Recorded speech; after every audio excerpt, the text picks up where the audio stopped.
Hi everyone, my name is MJ Harper and I'm really happy to be a part of the Douglas Let's Do Beautiful campaign. I am a Jamaican born, Floridian raised, creative, artist, dancer, everything and nothing all at once. I would say that it is not able to be defined, which is what makes it beautiful. I think in my case, the moments where I feel beautiful is when I feel that I am seen by someone through my imperfectly perfect self. And I need not explain anything, I just can be. And I think that contributes to a feeling which allows one to feel beautiful. But it's a state that has zero weight or gravity. So it's very fleeting, and I think this is why it's extremely hard to define it.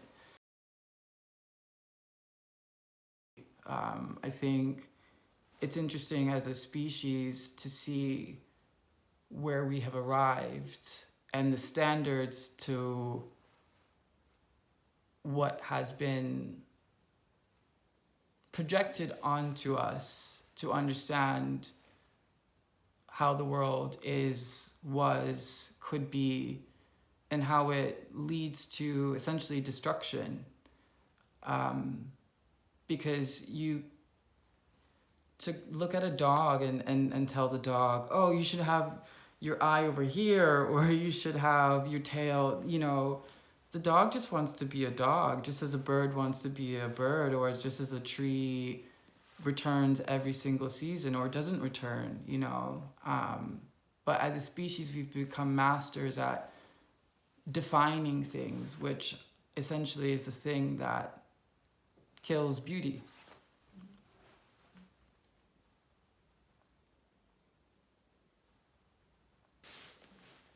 My beauty is a quest to understand myself. I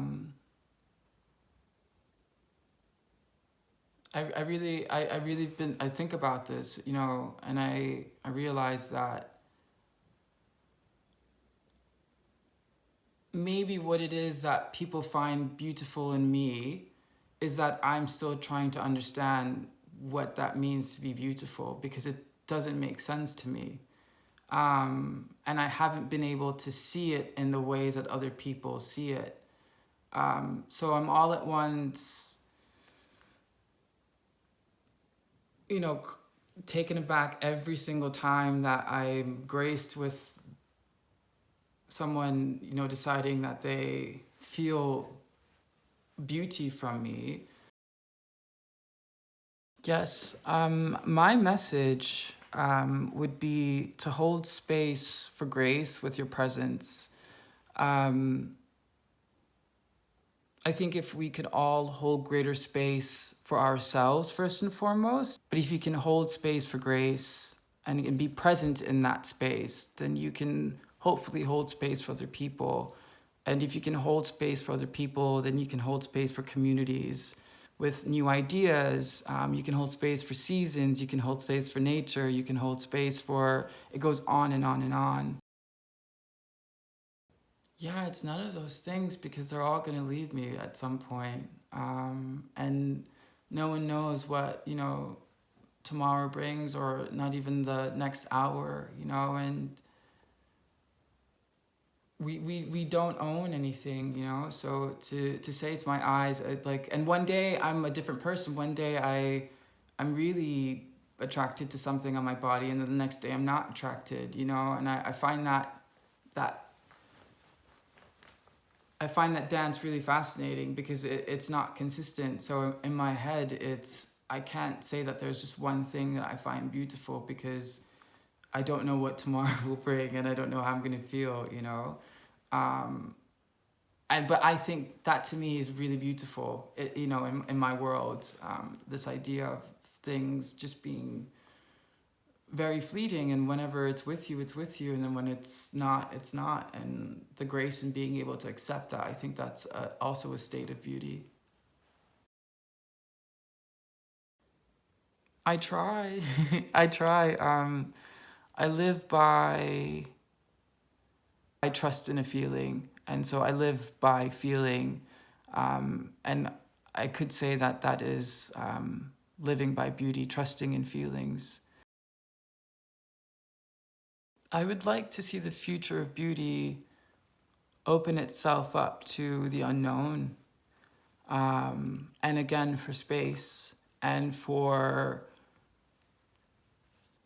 ideas to come and go, and for them to be just as valid as things that have been defined. I think it'd be beautiful to see things that are not definable.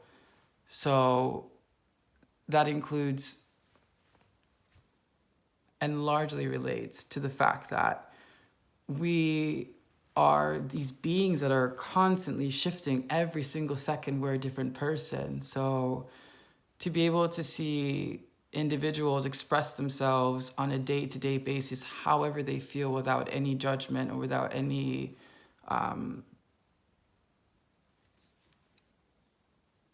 requirement to fit into a form or a box, I think that would be extremely beautiful. And I think and I hope that the world would function on a much more harmonious level and scale than we have known it to be. That's my hope.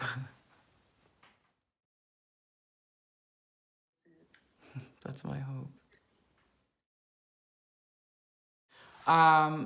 Thinking about how it is that I speak to myself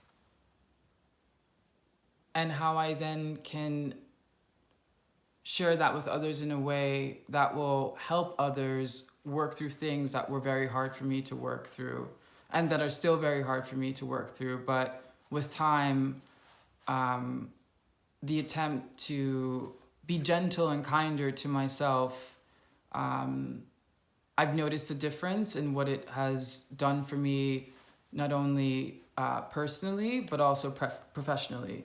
So the hard, painful chat that, while makeup and clothing and jewelry and all these things exist and are very real and have places, at the end of the day, if it's not coming, from the inside, then everything else is just a temporary Band-Aid that can be ripped off. And we want to be solid internally, in mind, body, health, and spirit. And yeah, then the beauty lives on in those that follow behind us. Yeah. Yeah.